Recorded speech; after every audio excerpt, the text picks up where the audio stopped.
വിമലഹൃദയ പ്രതിഷ്ഠ 10-ാം ദിവസം. പരിശുദ്ധ കന്യകാമറിയം നൽകുന്ന സന്ദേശം. എൻ്റെ ഏറ്റവും പ്രിയമുള്ള കുഞ്ഞുങ്ങളെ, നിങ്ങൾ ഇത് മനസ്സിൽ കോറിയിടുക.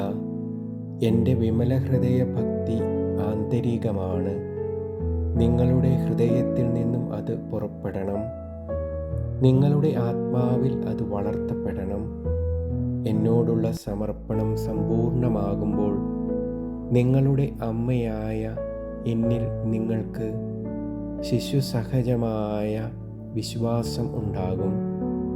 എല്ലാ ആവശ്യങ്ങൾക്കും വേണ്ടി നിങ്ങളുടെ ആത്മാവിന് എൻ്റെ വിമല ഹൃദയത്തിലേക്കണയാം.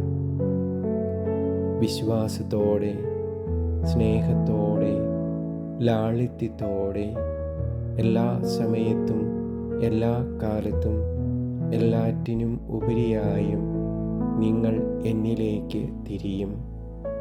നിങ്ങളുടെ സംശയങ്ങളിൽ പ്രകാശം ലഭിക്കാൻ, വഴിതെറ്റി അലയുമ്പോൾ നിങ്ങളുടെ പരീക്ഷകളിൽ സഹായത്തിനായി, നിരാശകളിൽ പ്രതീക്ഷയായി, കുരിശു വഹിച്ച് ദുഃഖിച്ച് കഷ്ടപ്പെടുമ്പോൾ നിന്നെ ഞാൻ ആലിംഗനം ചെയ്ത് ധൈര്യപ്പെടുത്താനും മുൻപോട്ട് നയിക്കാനും. ഇവയെല്ലാം നിനക്ക് നൽകപ്പെടുന്നത് എൻ്റെ ഹൃദയത്തിൽ ഞാൻ സൂക്ഷിക്കുന്ന നിന്നോടുള്ള അപാര സ്നേഹത്താലാണ്. പ്രിയമുള്ളവരെ, സ്വർഗത്തിൽ നിന്നുള്ള കൃപകൾ സ്വീകരിച്ചു വയ്ക്കുവിൻ. പരിശുദ്ധാത്മാവ് ആവസിക്കുവാനായി നിങ്ങളുടെ ഹൃദയവാതിൽ തുറക്കുക.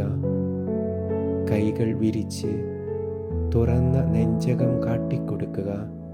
പരിശുദ്ധാത്മാവ് നിങ്ങളെ ഉണരട്ടെ.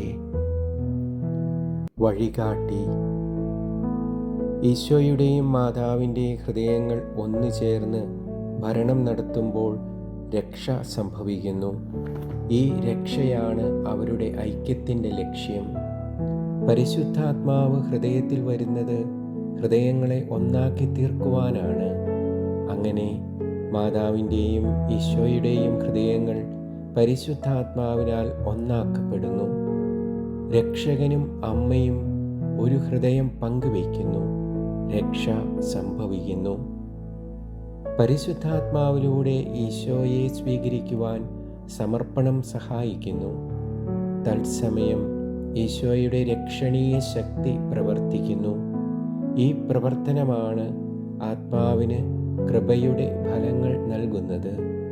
3 ഹൃദയങ്ങളാണ് പരിശുദ്ധാത്മാവ് ഏകീഭവിപ്പിക്കുന്നത്. പ്രവൃത്തിപദം. ഹൃദയത്തിൻ്റെ ഏകാന്തതയെന്നാൽ ആത്മാവിൻ്റെ ഏകാന്തതയാണ്. ദൈവത്തെ പൂർണ്ണ ഹൃദയത്തോടെ അന്വേഷിക്കുന്ന ആത്മാവിൻ്റെ അവസ്ഥ മനസ്സിലാക്കുക. അത് ദൈവത്തെപ്പറ്റി മാത്രം ചിന്തിക്കുന്നു, ദൈവത്തെ മാത്രം സ്നേഹിക്കുന്നു, ദൈവത്തെ നിക്ഷേപമായും സമ്പത്തായും കാണുന്നു. എവിടെയാണോ നിക്ഷേപം, അവിടെയാണ് ഹൃദയം. അങ്ങനെ ആത്മാവിൽ ഈ ലോകമോ അതിൻ്റെ മോഹങ്ങളോ ഇല്ലാതെ പോകുന്നു.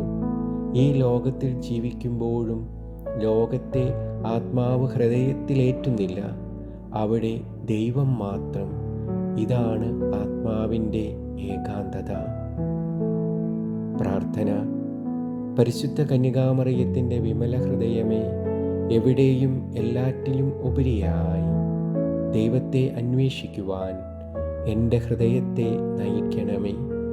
ദൈവത്തിലൂടെ ദൈവത്തിൽ ഞാൻ ഏകാന്തതയും സമാധാനവും കണ്ടെത്തട്ടെ. പരിശുദ്ധാത്മാവിൻ്റെ അഗ്നി എൻ്റെ എല്ലാ ലൗകിക മോഹങ്ങളും ചാമ്പലാക്കട്ടെ. എൻ്റെ അമ്മേ, എൻ്റെ സങ്കേതമേ, ഏകാന്തത എന്ന കൃപ എനിക്ക് വാങ്ങിത്തരേണമേ. ആമേൻ.